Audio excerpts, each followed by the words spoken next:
What's going on YouTube? Welcome back to another video. So as you can see, here's my new acquisition. This is a 1993 Mazda RX-7 R1 edition. It's in vintage red, as you can see here. Um, where do we begin? So I purchased the car almost 3 weeks ago from Park Place Ltd. up in Bellevue, Washington.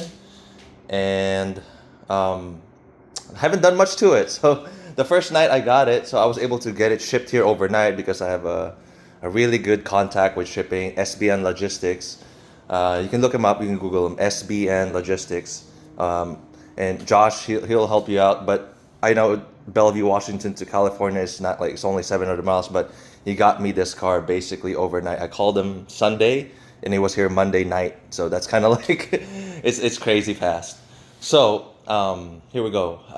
Park Place Ltd. They had this posted. I wasn't originally looking for this car, but here we are. I don't want to say it's an impulse buy, but it kind of is. So I had to have it because RX-7s are kind of what I call those first loves for me. This is my third RX-7. I had a 91 FC NA, and I had a 93 FD, which is a base. It's a black one, and I had this one now. So third RX-7, second FD. So I'm not new to rotaries at all. It's kind of like my first love. So the 91 RX-7 was my first car ever. I bought it with my own money, saved up for it, and then worked up from there. So here we are. Let's walk around the car. So this is what's so special about this. This is 30,700 miles original. So originally a Walnut Creek car.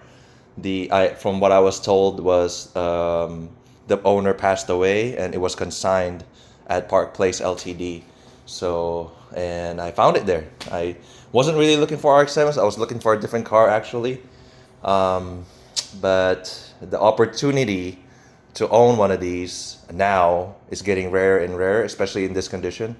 So I got the car here 3 weeks ago, but it's not immediately drivable. I was able to take it to DMV to get it VIN verified, smogged, all that stuff, and I was able to do that. Completed it.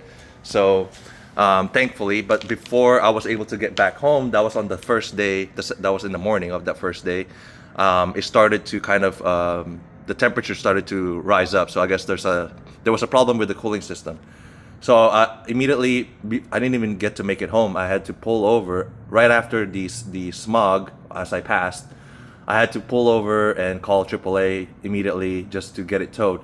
I towed it directly to Sakibam in Fremont, California. So they're like the experts in rotary, nowadays. So probably for a while now. But I haven't had them work on my previous RX-7s before, but they worked on this one now. So the problem was something about the the fan switch, I think, failed during that drive when I got it, and it caused the temperature to rise up because the fan wasn't moving, and it caused the AST to kind of burst or something like that. So it's some funky thing happened with the cooling system.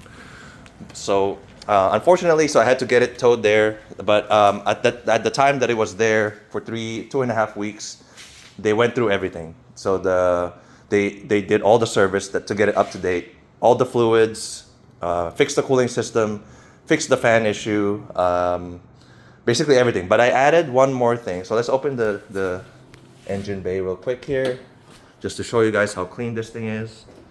I've never had an RX-7 this clean and this complete. Look at all the stickers. All the stickers are still intact. Even the hood protector, everything's intact in here. It's just mint.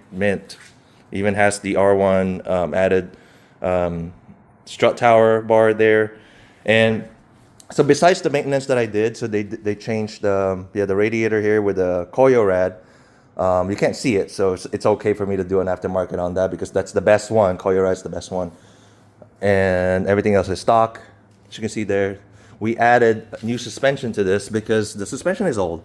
It's 30-year-old suspension, so it's tired. It's not tired. It's 30,000 miles, but still, it's old. They age out. As you can see, it's a little bit lower, just 3-finger gap. These are the Olin's FP spec deep flow valve suspension. So it's the second package I think that they sell. There's a more expensive one. This is kind of like the middle ground that Sakibam sells. And so we did the service. We did some bushing replacements. I think the pillow ball bushings or something like that they had to replace as well because those were also worn. So front to rear, we did all that. These tires look kind of good, but they're not good. I was told that they are super old. So even though it was kind of like stored properly or whatever, it's not new. Even though it looks like there's some life to it. I've never seen this tire before. That's why I was kind of questioning it. Well, like, what are these tires? And then I was told that they're just old. So I am in the process of buying new tires. You'll see that on the next video. But there's not much for me to show you. I'll show you the car, but like there's not much for me to show you that's interesting because I guess the whole car is interesting. But it's stock. This is what I'm trying to say. It's stock. So the R1 is basically a kind of like a stripped down version of the FD. It has just the bare minimum. I mean, not much. So the sunroof is deleted. There's no wipers on the back. Same with my base though. My base didn't have a sunroof either. Didn't have this. But it doesn't have cruise control like the other ones. But it's pretty much all similar. But you get these suede seats on the R1, which is kind of nice, super grippy. But I think the leather, you kind of, I guess it sinks over time because the leather kind of like stretches down. And this one is still kind of puffy. So I feel like I'm sitting a little bit higher than I used to remember on my old FD. So I don't know if that's a thing. But you can see here, you still have the stock radio. Amazing, amazing condition. Like no clips are broken. Everything's tight. Everything's like, there's no rattles. There's no smells. It's just 30,000 miles. Example, I've always wanted to get one of these cars in this condition when I was a kid, when I first got my RX-7. But you know, back in the day, $20,000 for these in this condition was a lot of money. But it's not $20,000 now. It's even more than that. So you can get $20,000 shells for FD nowadays. $20,000 in shell. So you can just imagine how much this would have been. This was not cheap. So, but it's the opportunity to buy one of these is the one that I couldn't pass up. It's just, I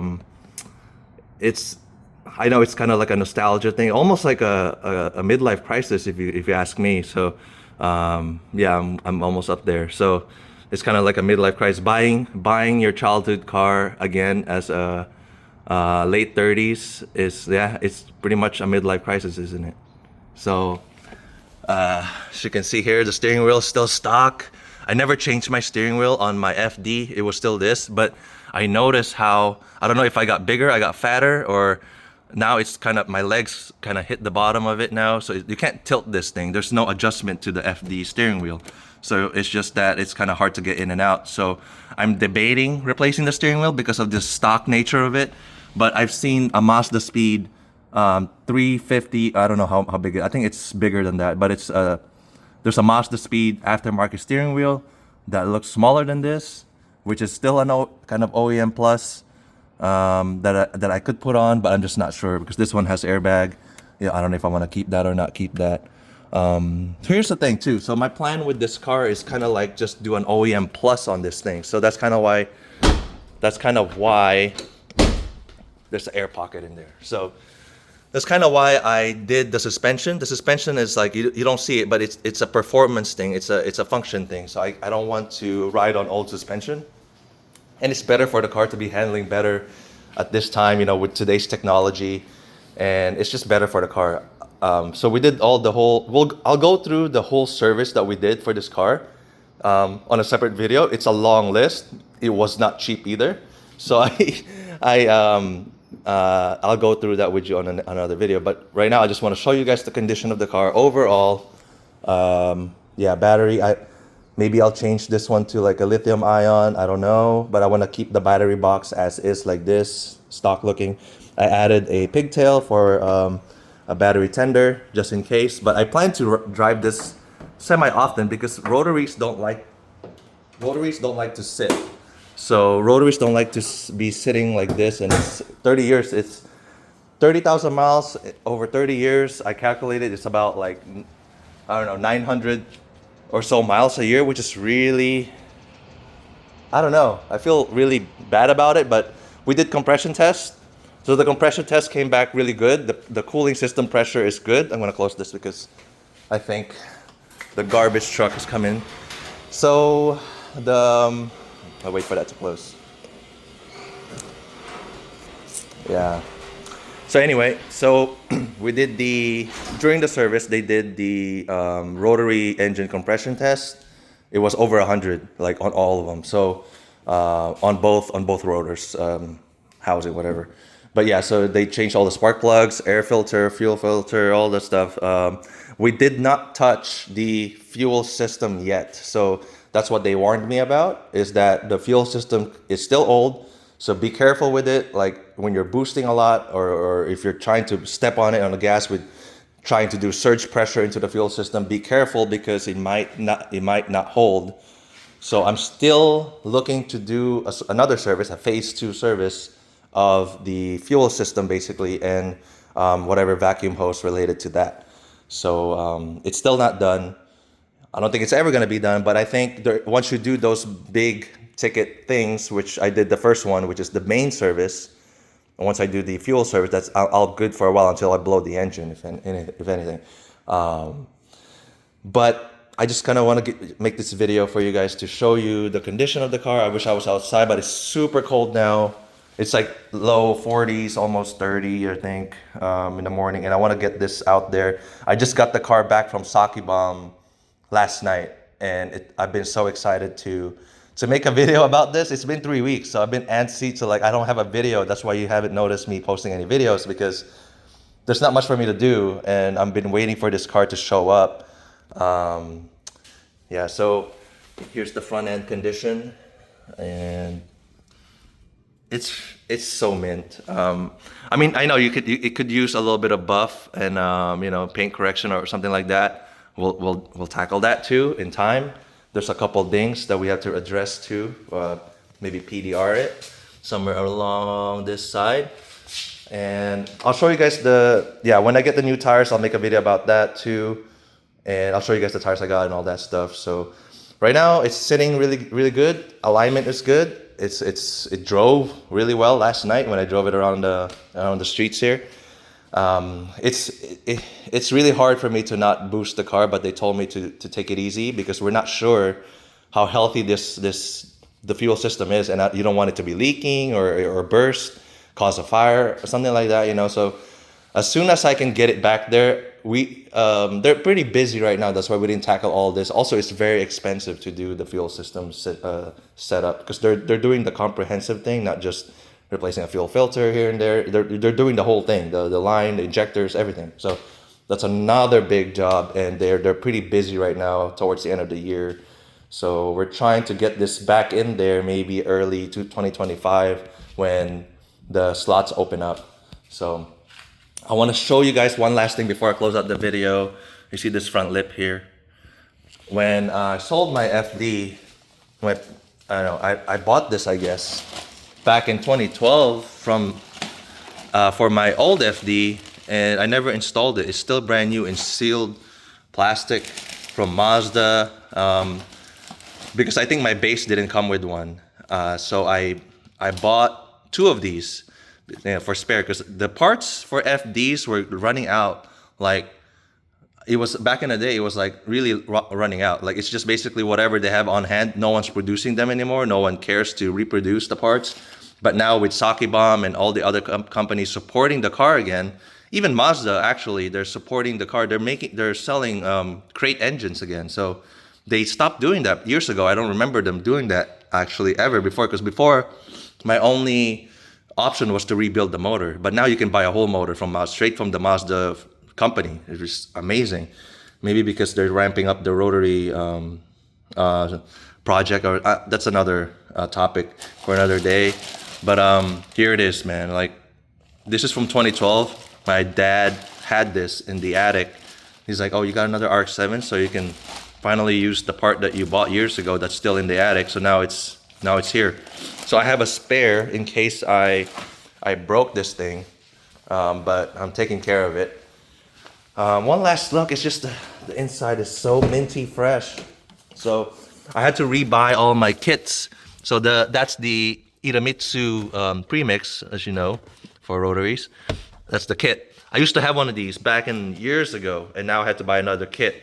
So I did the first fill up the other night.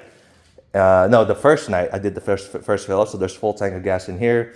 I put basically what I'm doing. The ratio is half an ounce per gallon of gas. So you just have to basically count how much gas you added, and add 0.5 ounces of that. So it's really easy, really simple. The OMP, the oil metering pump is still working. Everything's intact. It's injecting oil into the engine block or the combustion chamber.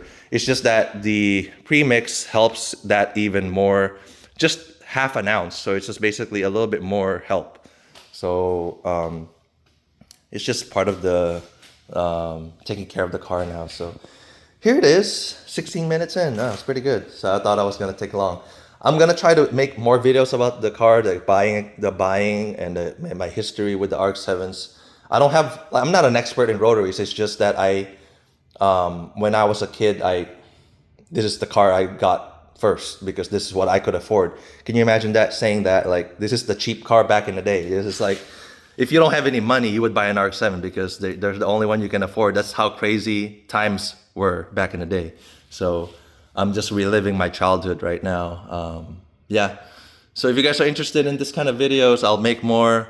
And yeah, let's just talk about this RX-7 some more. I'll give you guys more of an insight, and the repair bill, my buying experience, and stuff like that. So yeah, if you guys like the video, please like and subscribe as usual. And thank you guys for watching. I will see you guys on the next one.